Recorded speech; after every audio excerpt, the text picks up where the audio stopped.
Hello friend, स्वागत है आपका मेरे यूट्यूब चैनल पिक्सलेट में। और आज से हम फोटोशॉप की बिगिनर क्लास चालू करने वाले हैं। और इस क्लास में जिन्हें फोटोशॉप के बारे में कुछ भी नहीं मालूम है और जो थोड़ा बहुत जानते हैं उन्हें भी कई टिप्स एंड ट्रिक्स दूंगा। और मैं अपने तरफ से पूरा प्रयास करूंगा कि मैं आपको अच्छे से अच्छा कंटेंट दे सकूं। तो चलिए चलते हैं हम अपनी कंप्यूटर स्क्रीन पे। अब हमारा नेक्स्ट टॉपिक जो है वो है टूल बार के बारे में। तो चलिए हम टूल बार समझते हैं, एक एक करके टूल बार समझते हैं। पहला टूल है हमारा मूव टूल। इसका बेसिक काम यह है, ये मूव करता है सिलेक्शन को और लेयर को। अब आप पूछेंगे लेयर क्या होती है, तो लेयर एक बहुत बड़ा सब्जेक्ट है, फिर भी मैं आपको एक हिंट दे देता हूँ। लेयर का ऑप्शन यहाँ पे खुलता है, ये अगर मान लीजिए ये बंद है आपका, तो इसका F7 करके शॉर्टकट कमांड है और ये विंडोज में जाके आप लेयर करके ऑप्शन खोल सकते हैं अगर बंद है तो। ये कहलाती है लेयर। लेयर का मतलब होता है एक परत दर परत।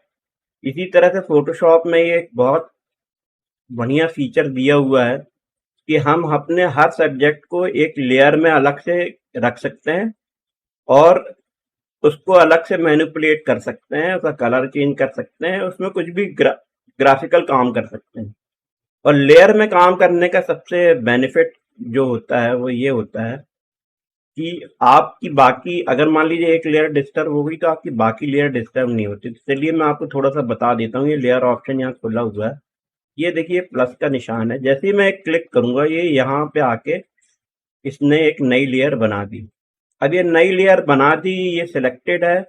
और इसके ऊपर मैं जब शिफ्ट के साथ ये सर्किल ड्रॉ करता हूँ और यहाँ से ग्रेडियंट ले लेते हैं, अपन बदल लेते हैं ग्रेडियंट का कलर। मान लीजिए ये ले लिया। अब देखिए ये जो इस लेयर में जो है, ये ऑब्जेक्ट अलग से बन गए और ये लेयर अलग है। मतलब मेरी बैकग्राउंड लेयर अलग है, जो मैंने ऑब्जेक्ट बनाया वो अलग है।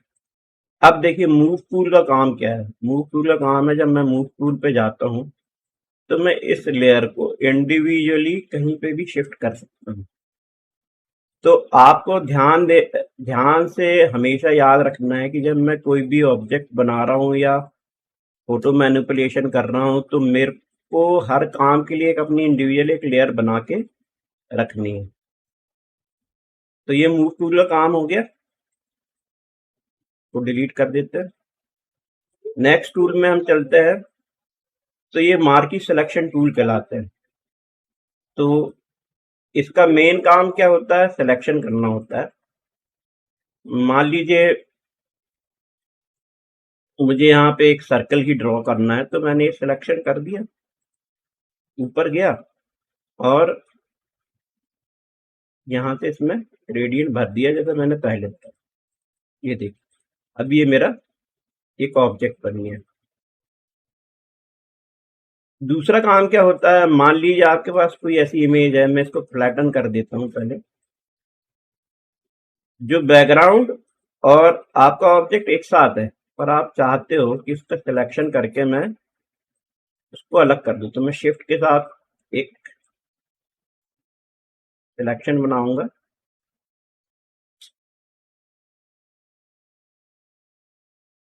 ये मैंने सिलेक्शन बना लिया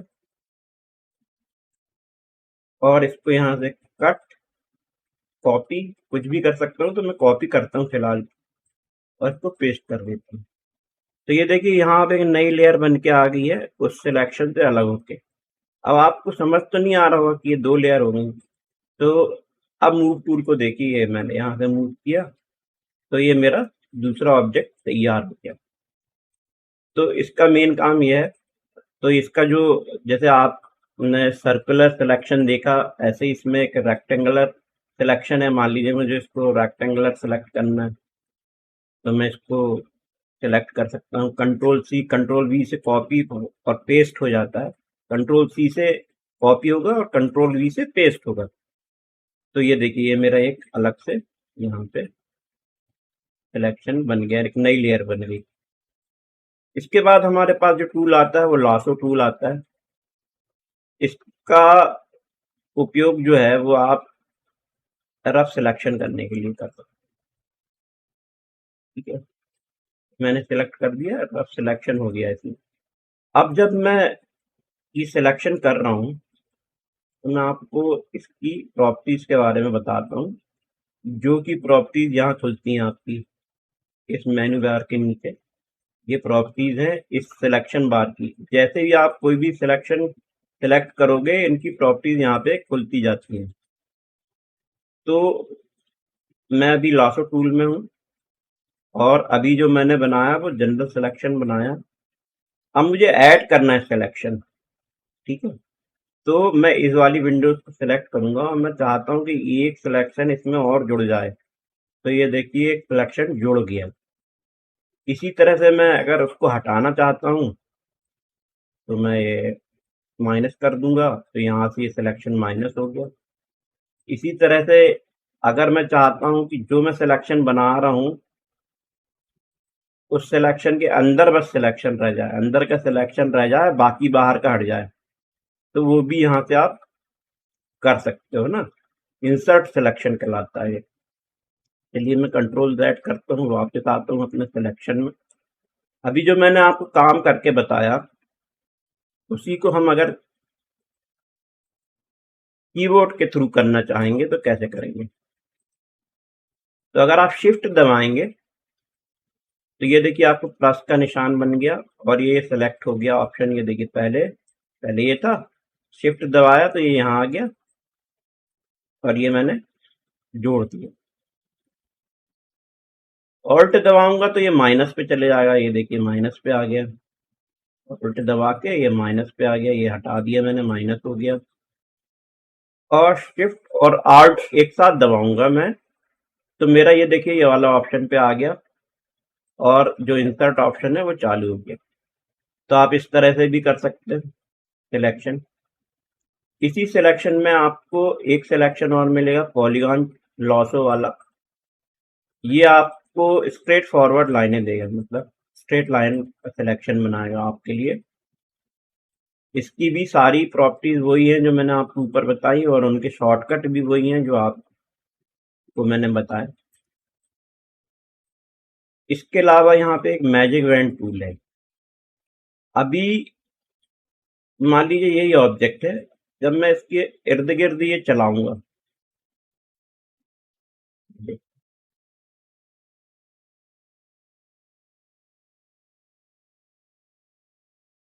जितना मैं पास रहूंगा उतना वो सेलेक्ट अच्छा करेगा।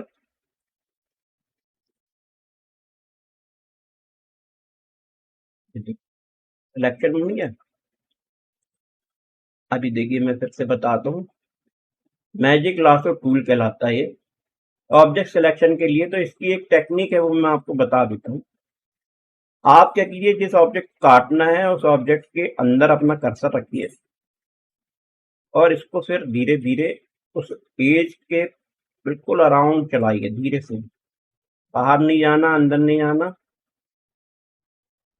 ये देखिए ये मेरा एक सिलेक्शन बन गया। अब मैं इसको कंट्रोल C से अलग कर सकता हूँ, V कर सकता हूँ, एक नया ऑब्जेक्ट बना सकता हूँ। तो इस मैजिक बैंड का ये यूज है, ये सिलेक्शन में बहुत जगह काम आता है, बहुत सारे लोग इसका उपयोग करते हैं। इसके बाद जो हमारे पास एक टूल है वो है, तीन तरह के टूल दिए हुए हैं इसमें। पहला है ऑब्जेक्ट सिलेक्शन। ये और क्विक सिलेक्शन इस एडवांस लेवल के टॉपिक हैं, मैं इनके बारे में आपको आगे जरूर बताऊंगा, पर मैं एक जनरल दे देता हूँ। जैसे ही मैं इसको क्लिक करूंगा एक नया ऑप्शन आया हुआ है ये फोटोशॉप में। तो ये देखिए जैसे ही मैं हॉवर कर रहा हूँ ऑब्जेक्ट के ऊपर तो ये अपना कलर बदल रहा है और मैं क्लिक कर दूंगा तो ये सिलेक्ट हो जाएगा। ये टूल बहुत एडवांस लेवल का टूल है और मैं आपको इसके बारे में आगे जरूर अच्छे से डिटेल में बताऊंगा। कमेंट जरूर करिएगा कि आप इसको डिटेल में सीखना चाहते हैं, क्योंकि इसकी बहुत सी प्रॉपर्टीज हैं जिनका आप यूज करके अपने फोटोज में बहुत अच्छी कटिंग कर सकते हो, बहुत सारी चीजें अच्छे से कर सकते हैं। अभी टूल के अंदर हमारा क्विक सिलेक्शन टूल है। इस टूल का काम क्या है कि ये जो ऑब्जेक्ट है, मान लीजिए ये ऑब्जेक्ट है, मैंने इस पर क्लिक किया तो ये सिलेक्ट हो गया। ठीक है, पर ये क्या है, ये तो एक जनरल सा एक कलर है, ग्रेडियंट है, इसीलिए इतने जल्दी सिलेक्ट हो गया। इसमें भी वही है, आप प्लस कर सकते हैं, माइनस कर सकते हैं, ये वहां पे माइनस कर सकते हैं आप, ये देखिए माइनस कर सकते हैं। ये भी एक बहुत, इसकी भी बहुत सी प्रॉपर्टीज है जो यहाँ अंदर जाके खुलती हैं, तो मैं आपको इसके बारे में भी आने वाले समय में बताऊंगा। पर जो फोटोशॉप में शुरू से रहा है टूल, वो है मैजिक वैन टूल।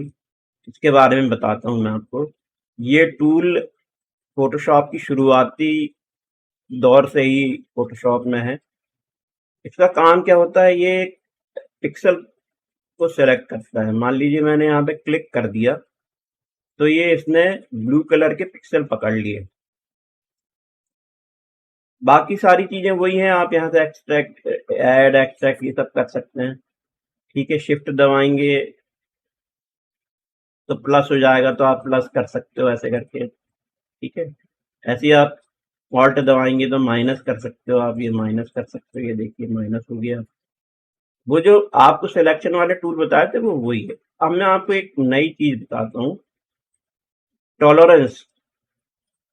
ये टॉलरेंस का काम ये होता है कि जो आप पिक्सल सेलेक्ट कर रहे हो उसकी कितनी वैल्यू आपको रखनी है, मतलब कितने वैल्यू तक वो सेलेक्ट करे। तो अभी जैसे 32 पे है, तो 32 की रेंज में जितने भी इसको पिक्सल मिल रहे होंगे इसने सेलेक्ट कर लिया। मान लीजिए मैं इसको 10 कर देता हूँ, तो ये देखिए इसने ना अपने पिक्सल का जो रेंज है वो कम कर दिया। और 255 कर देता हूँ तो इसने पूरी रेंज बढ़ा दी, और यहाँ जो ब्लू कलर था उसको भी सिलेक्ट कर दिया। तो ये जो टॉलरेंस है ये आपको अपने हिसाब से सेट करके रखना पड़ता है। मान लीजिए 50 नहीं चाहिए आपको, 60 चाहिए, 60 शिफ्ट के साथ प्लस करके ये आपने सेलेक्ट कर दिया। तो टॉलरेंस का ये है। एंटी एयरलेस, ये क्या होता है, जो आपने देखा हो कटिंग करते समय जैगी एजेस आती हैं ऐसे जिक जिक जिक जिक टाइप की, तो ये ऑन रखेंगे आप तो कम आएंगी। इसी तरह से और भी है। अभी मैं आपको एक सिलेक्शन के बारे में बताता हूँ कि सिलेक्शन में एक चीज होती है। मान लीजिए मैंने ये मैजिक इवेंट टूल से ये सिलेक्ट कर लिया। ठीक है, अब मैं जैसे सिलेक्ट एंड मास्क पे क्लिक करूंगा तो एक नई विंडो खुल जाएगी। ठीक है, और ये एक एडवांस लेवल का टॉपिक है मास्क बनाना, पर मैं आपको फिर भी मैंने क्योंकि वो ऑप्शन दिख रहा था तो मैंने आपको बता दूं। मास्क बनाने का फायदा जो है, जैसे ही आप चेक करेंगे तो ये यहाँ पे आपका देखिए मास्क बन के आ गया। इसमें कई ऑप्शन दिए हुए हैं,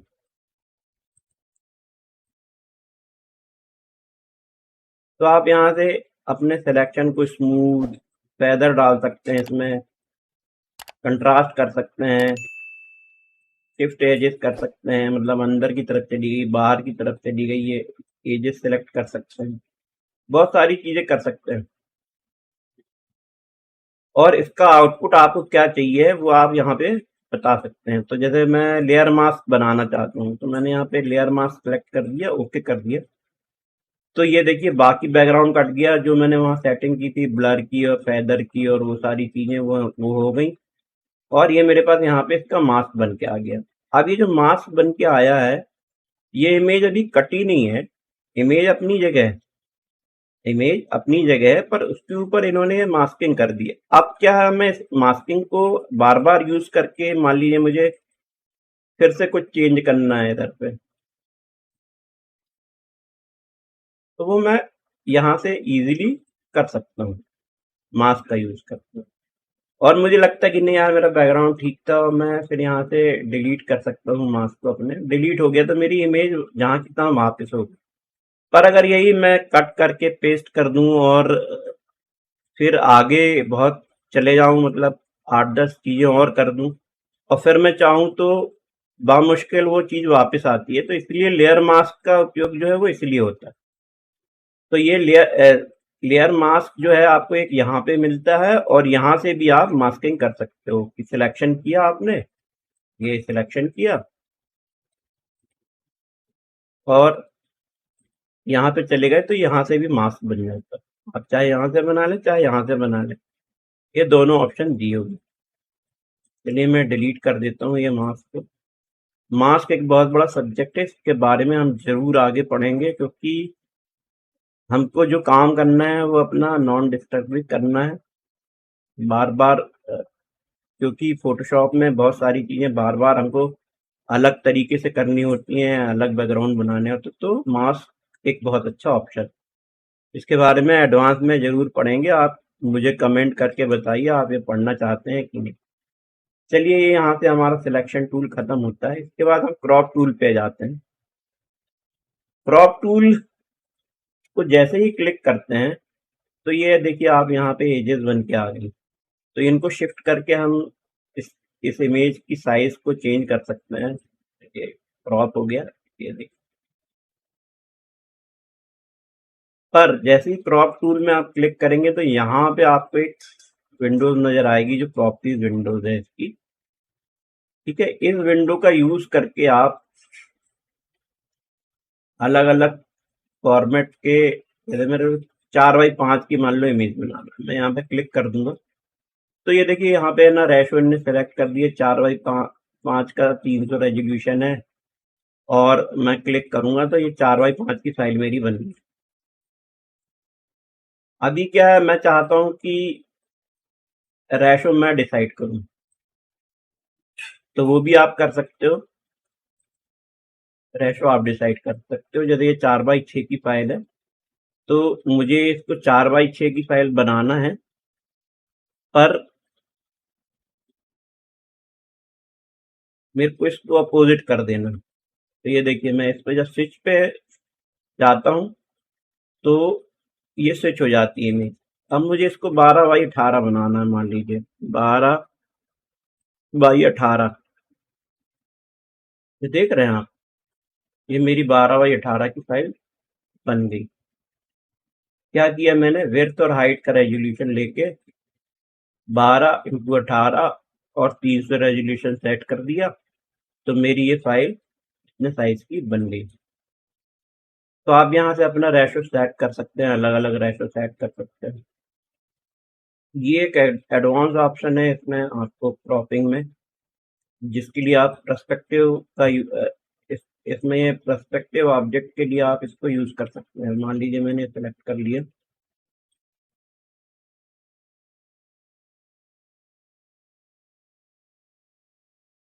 ये देखिए अभी ये देखिए डिस्टॉर्ट होके आपको पर्सपेक्टिव में दिख रहा होगा। ये एक एडवांस ऑप्शन है, मैं इसके बारे में जरूर आपको अच्छे से डिटेल में वीडियो बना के बताऊंगा। अभी फिलहाल हम अपने टूल्स के बारे में थोड़ा थोड़ा समझ रहे हैं, तो आप समझते चलिए और आने वाले वीडियो में इनके बारे में हम जरूर बात करेंगे।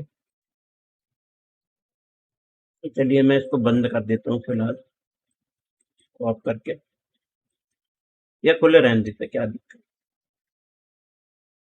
अभी जो ये जो नेक्स्ट टूल है, ये कलर सेलेक्ट करने के लिए कलर पिकर टूल कहलाता है। सेलेक्ट किया, यहाँ पे देखिए आपको ये कलर सेलेक्ट हो चुका है। इसी तरह से दूसरा टूल है जो वो कलर सैम्पलर टूल कहलाता है। ये हमारे प्रिंटिंग करने वाले भाइयों के लिए काम आता है, या हमको जब इमेज प्रिंट करने भेजनी होती है तब काम आता है, क्योंकि हम एक्यूरेट कलर यहाँ से उसकी वैल्यू यहाँ पे दे सकते हैं। देखिए मैंने ये जो पॉइंटर लगाया है, इसमें आरजीबी की वैल्यू क्या है वो बता रहा है और सीएमवाईके की वैल्यू क्या है। तो जब प्रिंटर प्रिंट करता है और ये मार्कर लगे होते हैं और ये मार्कर के साथ हम ये वाली फाइल इनको सिलेक्ट करके भेज देते हैं, तो उन्हें समझ में आता है कि ये जो कलर है इसकी वैल्यू इतनी है और वो आसानी से इस कलर को मैनेज कर पाते हैं। चलिए अब नेक्स्ट चलते हैं हम।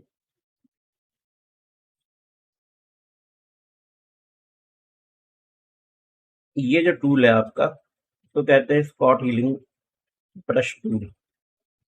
तो मैं आपको कुछ स्पॉट लगा लेता हूँ, पहले मैं आपको कुछ बना देता हूँ।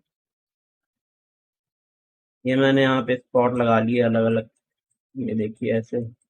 अब ये हमारे इमेज में बहुत से स्पॉट है। मान लीजिए आप कोई फोटो मैनिपुलेशन कर रहे हो और उसमें ये स्पॉट है, तो आप बहुत इजीली इन स्पॉटों को, ये देखिए, आप सिर्फ ड्रैग करेंगे, ड्रॉ करेंगे, तो ये स्पॉट जो है यहाँ से हटते जाएंगे। ये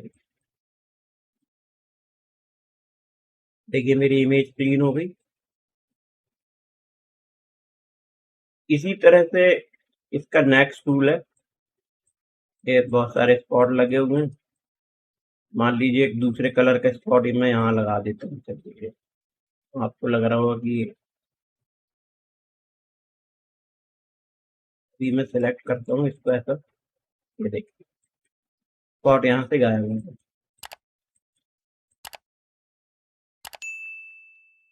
तो यह है स्पॉट हीलिंग ब्रश टूल।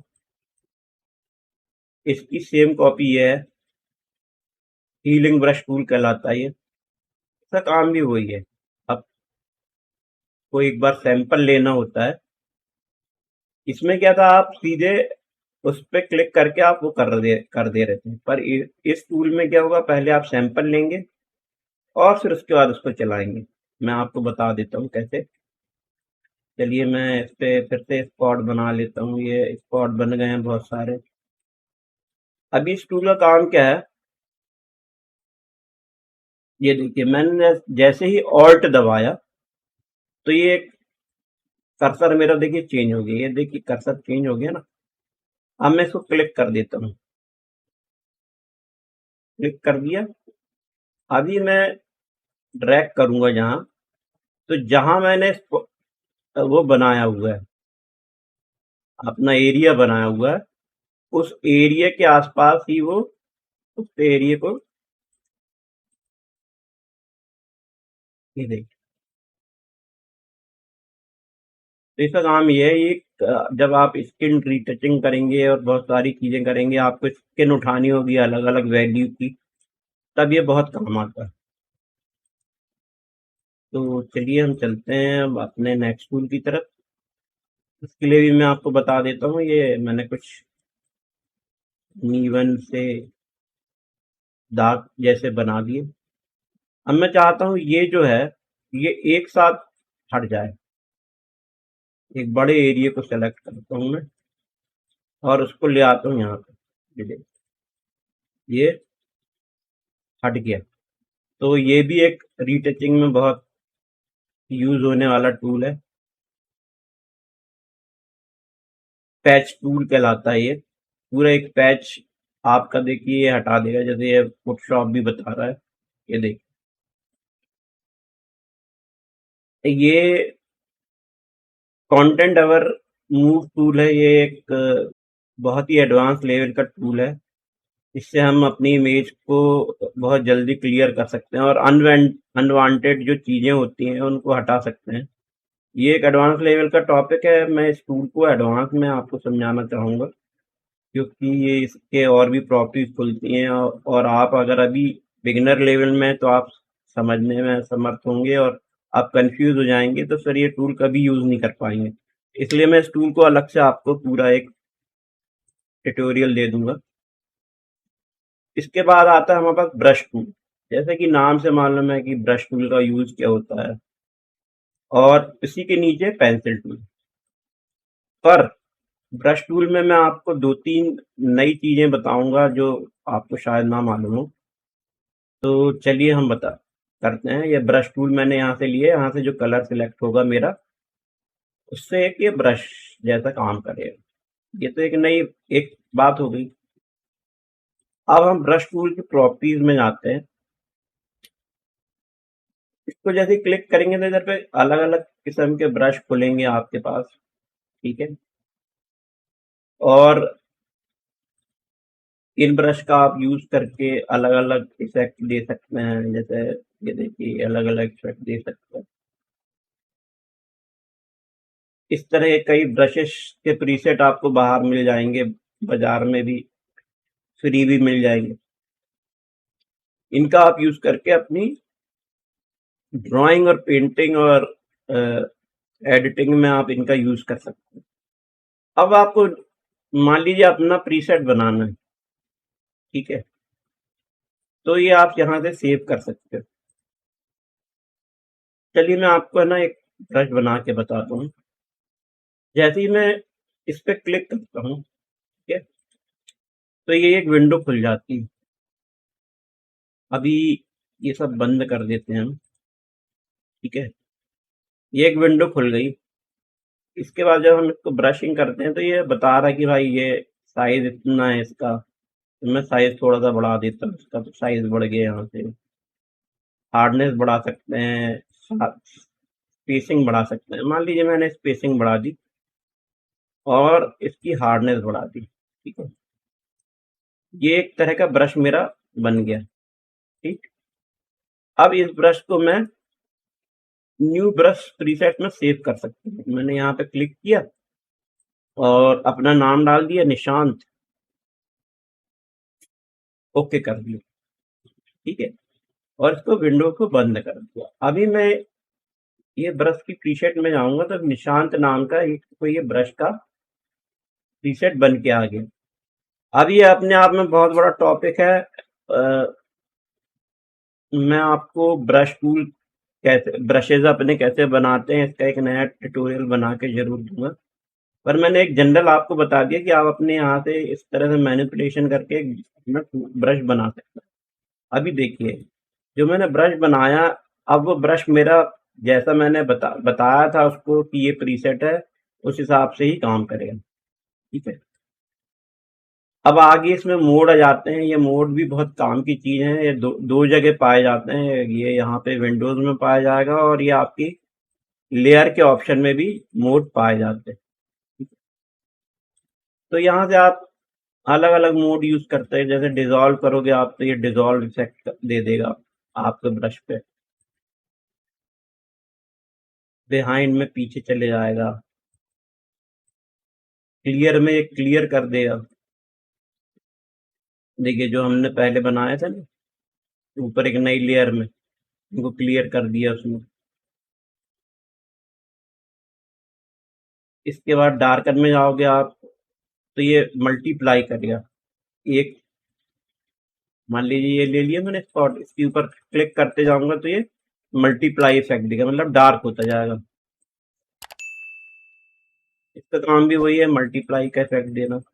दोनों एक ही चीज है, थोड़ा सा कलर में डिफरेंस है। कलर बर्न जला देगा ये कलर को, जैसे जैसे आप क्लिक करते जाओगे ये जला सा इफेक्ट देगा। इसी तरह से बहुत से मोड हैं, तो यह आपको आने वाले ट्यूटोरियल में मोड का एक अलग से वीडियो मिलेगा। मैंने एक जनरल ओवरव्यू आपको दे दिया कि ये जो टूल हैं वो इस तरह से यूज होते हैं। चलिए हम चलते हैं। मैंने ब्रश टूल भी बनाना बता दिया, पर ब्रश टूल में एक बहुत ही शानदार चीज है वो मैं आपको बताता हूँ। ब्रश टूल में आगे यहाँ पे आप जाएंगे तो यहाँ से आप ओपेसिटी चेंज कर सकते हो, मतलब कितना आपको लाइट चाहिए, ठीक है। ये देखिए यहाँ से मोड चेंज करना पड़ेगा मुझे, सॉरी। यहाँ से आप देखिए पहले 100 ओपेसिटी का है, ओपेसिटी मैंने कम कर दी, कम हो गया। ओपेसिटी और कम कर दी और कम हो गया। यहाँ से आप ओपेसिटी चेंज कर सकते हैं, ठीक है। यहाँ से फ्लो चेंज कर सकते हैं।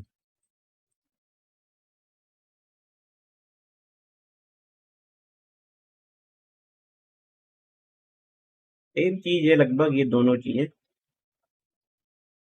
पर जो मैं आपको मेन टूल बताना चाह रहा हूँ उसके बारे में देखिए आप। आपने कई बार देखा होगा कि मंडेला डिजाइन जिनके बारे में आप जानते होगे शायद, वो आप फोटोशॉप में यहाँ पे इन्होंने एक ऑप्शन दिया हुआ है। यहाँ से आप अपनी डिजाइन को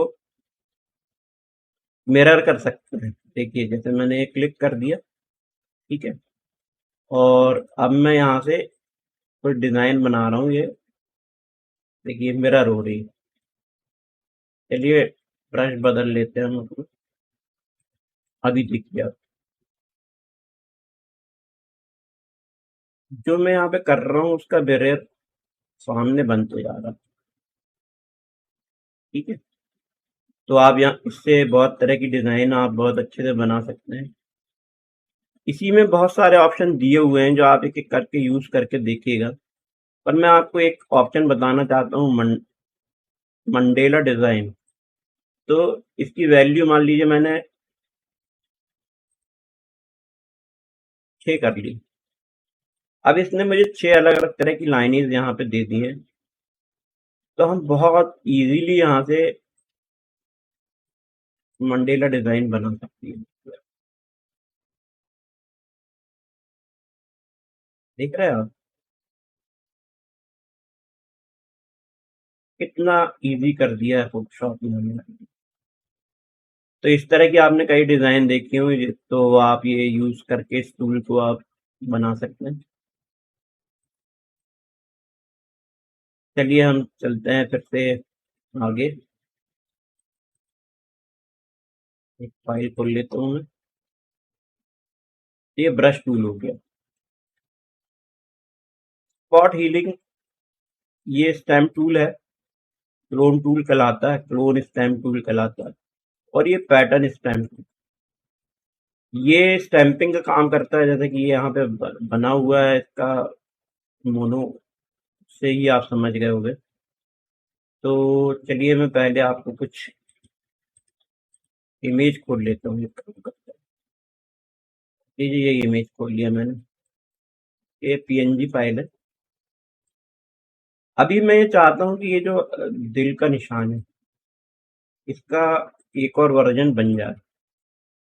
तो मैं लगभग इतना ही सिलेक्शन करूंगा ब्रश का, और जब मैं ऑल्ट दबाऊंगा, जैसे ही मैं ऑल्ट दबाता हूँ, ये देखिए मेरा कर्सर बदलता है और मैं इस पे क्लिक कर देता हूँ। अभी मैं देखिए इसकी क्लोनिंग कर पा रहा हूँ। हाँ, तो ये पैटर्न स्टैम्प टूल इसका यूज होता है।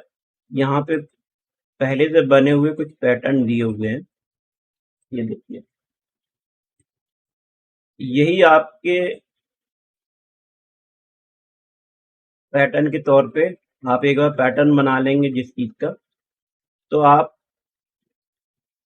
उस पैटर्न को बार बार रिपीट कर सकते हैं स्टैम्प टूल के थ्रू, और एक नया बैकग्राउंड बना सकते हैं। ये जो पैटर्न है, इसको आप बना सकते हैं। पैटर्न बनाने का एक ट्यूटोरियल मैं आने वाले समय में लाऊंगा, और उस पैटर्न को फिर आप यूज कर सकते हो जिस तरह से मैं ये बने बनाए पैटर्न को यूज कर रहा हूँ। जैसे और भी है, देखिए ये दूसरे तरह का पैटर्न आ गया है, तो आप इसका यूज कर सकते हैं। तो आप अलग अलग पैटर्न बना लीजिए और फिर उसके बाद उनको पैटर्न स्टैम्प टूल के साथ यूज कर सकते हैं। इसको बंद कर देता हूँ। इरेजर टूल, ये भी एक बहुत शानदार टूल है। चलिए मैं इसके बारे में बताता हूँ आपको। मैंने ये एक बैकग्राउंड बना दिया,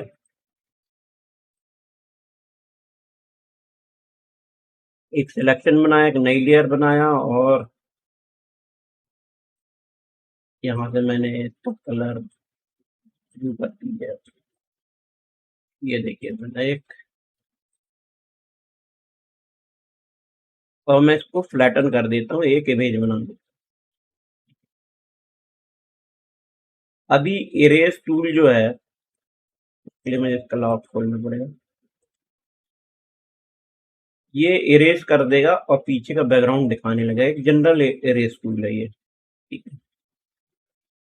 पर आप इसके अंदर जाएंगे तो और भी इरेज टूल दिए हुए हैं। बैकग्राउंड इरेजर टूल, मान लीजिए इसका, जैसे ही मैं यहाँ पे प्रॉपर्टीज खुलती हैं, तो मैं इस पर क्लिक करता हूँ, सैम्पलिंग वंस। जिस जगह का मैंने सैंपल ले लिया, ये उसी को ही देखिए आप इरेज करेगा। ये देखिए मैंने फिर से सैंपल लिया, फिर से सैंपल लिया इसका, तो ये वही वही का आपके ऑब्जेक्ट को देखिए कटिंग कर दे रहा है, क्योंकि यहाँ पे इसने सैंपल ले लिए। इसी तरह से ये है, मान लीजिए आप यहाँ पे ये वाला कलर सिलेक्ट कर लेते हैं और उस ऑप्शन में जाते हैं जो मैं आपको बता रहा हूँ, इरेजर टूल का। इस ऑप्शन पे गया, देखिए जो बैकग्राउंड में जिस जो कलर हमने सिलेक्ट किया था, ये बैकग्राउंड में कलर सिलेक्ट किया था ना, अब मैं इसके ऊपर भी चलाते रहूंगा तो ये सिर्फ बैकग्राउंड काटेगा। ये देखिए फ्री हैंड, देखिए आप कितने इजीली मैं ये बैकग्राउंड को इरेज कर पा रहा हूँ, क्योंकि मैंने यहाँ पे फोटोशॉप को बता दिया कि मेरे को ये जो बैकग्राउंड कलर मैंने सिलेक्ट किया है इसी को काटना है, तो इसने यहाँ पे काट दिया। मैं एक बार और करके दिखाता हूँ। इसी में नेक्स्ट टूल है मैजिक बैंड इरेजर टूल। तो ये जिस तरह से मैजिक काम करता है, मैजिक बैंड काम करता है, उसी तरह से ये मैजिक बैंड इरेजर टूल काम करता है। तो जो कलर की पिक्सल वो पकड़ेगा उसको डिलीट कर देगा, इस तरह से काम करता है। ग्रेडियंट, ये मैं आपको बता ही रहा था यहाँ पे ग्रेडियंट टूल के बारे में इतनी देर से। तो ग्रेडियंट टूल का यूज हम कलर में अलग अलग वैल्यू बना के ग्रेडियंट बना सकते हैं, और ये यहाँ से कुछ प्रीसेट दिए हुए होते हैं, और आपको भी प्रीसेट आप अपने भी बना सकते हैं, वो मैं बता देता हूँ आपको।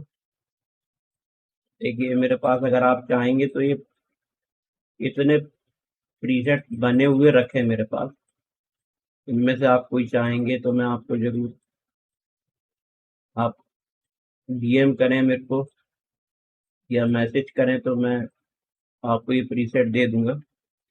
तो चलिए हम बताते हैं, मैं आपको बताता हूँ ग्रेडियंट टूल काम कैसे करता है। तो मान लीजिए ग्रेडियंट मैंने सेलेक्ट कर रखा है, तो अभी ये लाइनर में है ना, लाइनर ग्रेडियंट चल रहा है, मतलब एक वैल्यू से दूसरी वैल्यू की तरफ जा रहा है। इसी को मैं सर्कुलर कर देता हूँ तो ये सर्कुलर में जाएगा, मतलब एक वैल्यू जो है सर्किल में डिफाइन हो, और इसकी रेंज जितनी भी मैं घटा बढ़ा सकता हूँ, ये देखिए ऐसे।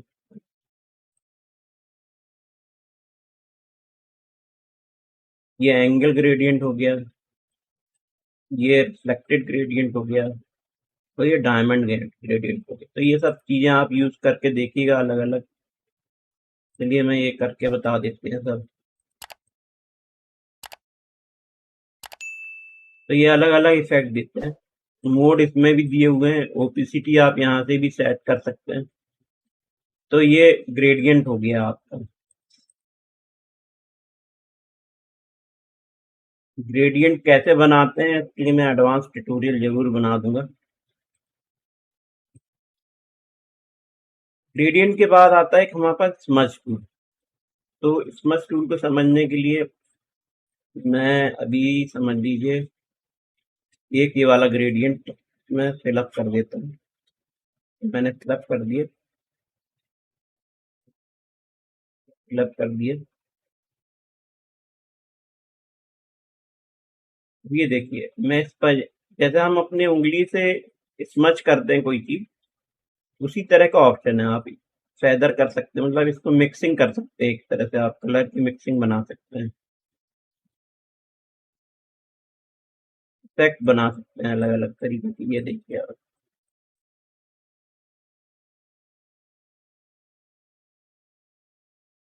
और इस टूल का उपयोग मैंने बहुत किया है ब्लैक एंड व्हाइट से कलर फोटो यूज बनाने में।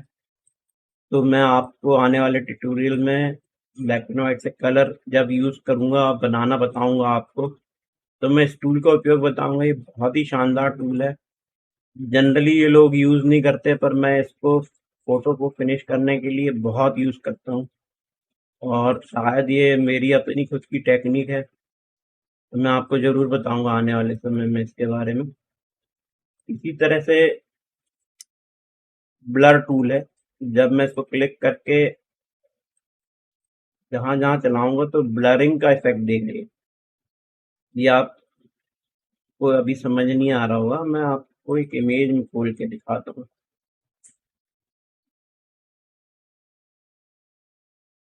यही खोल लिया हमने,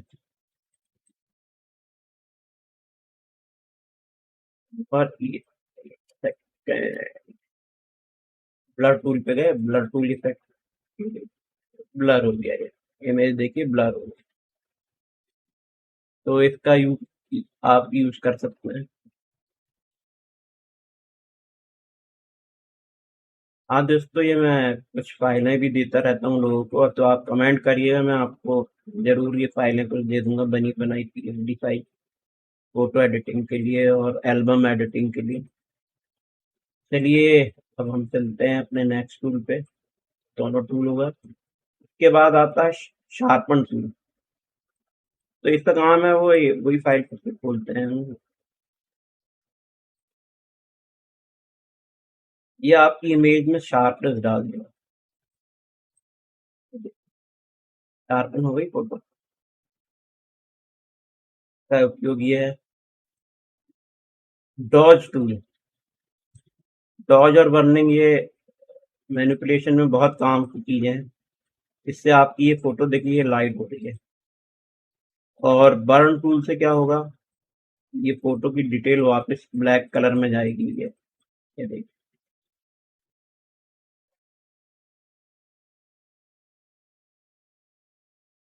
ये फोटो मैंने मैनिपुलेशन करेंगे जब हम आने वाले समय में, तो ये टूल आपको मैं यूज करके बताऊंगा।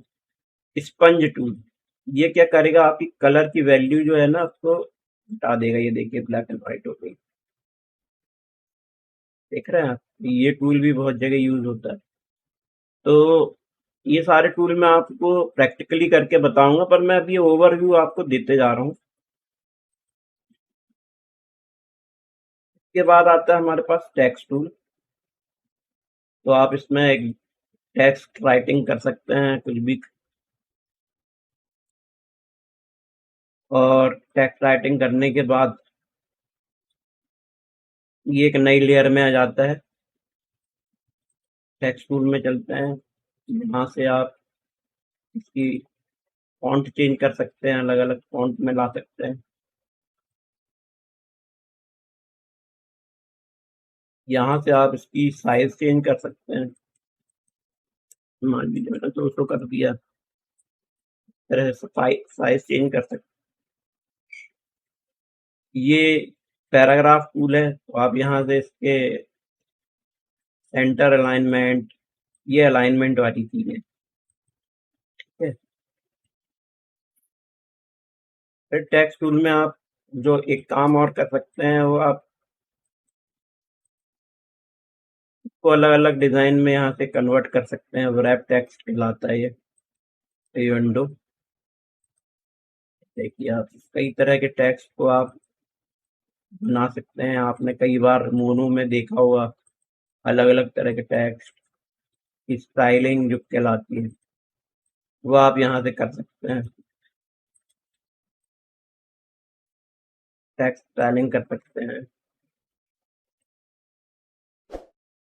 फिर उसकी वैल्यू यहाँ दी हुई है, यहाँ से आप चेंज करके आप ये देखिए।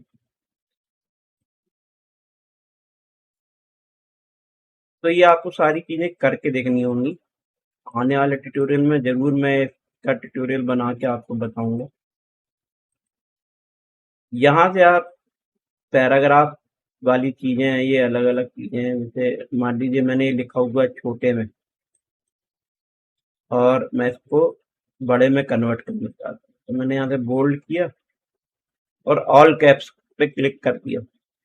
तो आपने देखा होगा कि टेक्स्ट का जब हम यूज करते हैं तो बहुत सारी चीजें यूज होती हैं, जैसे स्मॉल लिखना है, उसके ऊपर लिखना है, तो ये सारे टूल उसके लिए ही काम आते हैं। ऐसे ही पैराग्राफ का है, अगर मान लीजिए आप बहुत बड़ा पैराग्राफ बनाते हैं, तो ये एडवांस लेवल का है। जब अपन कुछ चीजें बनाना चालू करेंगे तो मैं आपको एक एक ये इनके बारे में, सारी चीजों के बारे में बताते चलूंगा। जैसे आप यहाँ से आप स्पेसिंग बढ़ा सकते हैं, टेक्स्ट के बीच की घटा सकते हैं। ये देखिए एक के ऊपर एक चढ़ गया ये। तो टेक्स्ट अपने आप में एक बहुत बड़ा सब्जेक्ट है। तो मैं इसको, जब हम प्रैक्टिकल चीजें बनाना चालू करेंगे तो इसको प्रैक्टिकली यूज करेंगे तो ज्यादा अच्छा है। चलिए, इसके बाद हमारे पास जो एक सबसे खास टूल आता है वो पेन टूल आता है। इसका भी उपयोग फोटोशॉप में बहुत जगह, बहुत चीजों में यूज होता है। तो चलिए हम पेन टूल के बारे में पढ़ते हैं। तो इसके लिए मैं एक काम कर लेता हूँ। ये इमेज है मेरे पास। अभी मैं चाहता हूँ कि मेरे को ये सिलेक्शन करना है, और सिलेक्शन में अब मेरे लिए कठिन हो जाएगा। मैं ये बाकी टूल यूज करूंगा तो मेरे लिए सिलेक्शन थोड़ा सा कठिन हो जाएगा। पर आप पेन टूल से क्या कर सकते हैं, आपने पेन टूल सेलेक्ट किया, यहाँ पे क्लिक किया, पहला, दूसरा एंकर पॉइंट, तीसरा एंकर पॉइंट, और आप अगर इसको ड्रैग करेंगे तो एक राउंड जैसा बन जाए। तीसरा एंकर पॉइंट, ये फिर मैंने ये थोड़ा सा सिलेक्शन किया ऐसा, ये किया, ये किया, ये किया, और ये यहाँ पे जोड़ दिया, और राइट क्लिक मार के मेक सिलेक्शन कर दिया। अब ये मेरा सिलेक्शन हो गया। अभी मैं इसकी कॉपी बना लेता हूँ, कंट्रोल सी कंट्रोल वी। ये देखिए, ये मेरा सिलेक्शन हो गया। तो पेन टूल का मेन काम ये है, और आने वाले समय में पेन टूल के अंदर भी जितने टूल हैं इनके बारे में, पेन टूल से आप और क्या क्या कर सकते हैं और इसकी प्रॉपर्टीज क्या क्या के बारे में बताऊंगा। तो एक जनरल ओवरव्यू मैंने आपको दे दिया कि पेन टूल का काम ये होता है। इसके बाद ये जो है आपका पाथ सिलेक्शन टूल है, जो आप अभी मैंने पाथ बनाया था मैं सिलेक्ट कर सकता हूँ। इससे आप ऑब्जेक्ट को मूव कर सकते हैं अलग अलग, मतलब ये मूव मूव टूल से अलग काम करता है। ये हैंड टूल है। मान लीजिए जैसे मैं आपको बता रहा हूँ, अब मैंने ये जूम कर लिया इतना, अब मुझे नीचे खिसकना है तो मैं हैंड टूल का यूज करके अपनी फाइल में यहाँ से वहाँ ट्रैक करके इसको चारों तरफ देख सकता हूँ, और अपने टूल्स का उपयोग कर सकता हूँ इसके इसके थ्रू। जूम टूल का मतलब आप जूम कर सकते हैं अपने फाइल को, और इसको जूम आउट भी कर सकते हैं। अगर आप ऑल्ट दबाएंगे तो जूम आउट का बटन चालू हो जाएगा, आपका माइनस हो जाएगा। ऑल्ट को छोड़ देंगे तो प्लस या जूम। ठीक है, ये सारी चीजें यहाँ पे मैंने आपको इसके टूल बार के बारे में बता दी। और ये कहलाते हैं कलर। तो फोरग्राउंड कलर और बैकग्राउंड कलर, इन दोनों का बहुत महत्व है। Background colour, foreground colour. अभी ये मैं एक नया कलर कर देता हूँ यहाँ पे। तो जो मैं अभी ये यूज कर रहा हूँ, ये फोरग्राउंड कलर। अब मैंने दो स्विचेस बना लिया, मैंने स्विच कर दिया इसको, यहाँ से स्विच हो जाता है ये कलर। तो ये दूसरा कलर सिलेक्ट हो गया। तो हम इस तरह से कलर सिलेक्ट कर सकते हैं जनरली। आप क्लिक करके यहाँ से इस विंडो में जाके आप कलर अपने हिसाब से, यहाँ से जो मैंने आपको वैल्यूज बताई थी तो वैल्यूज यहाँ से सेट कर सकते हैं, और बहुत सारी चीजें कर सकते हैं।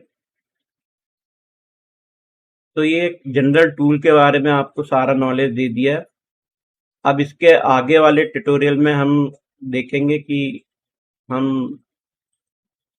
बाकी ऑप्शन जो है फोटोशॉप के वो देखेंगे, और फिर इन जो हमने अभी अपने ट्यूटोरियल में सारी टूल्स पढ़े हैं इनका उपयोग करके कुछ हम एक अच्छी सी डिज़ाइन बनाने की कोशिश करेंगे। तो बहुत बहुत धन्यवाद आपका।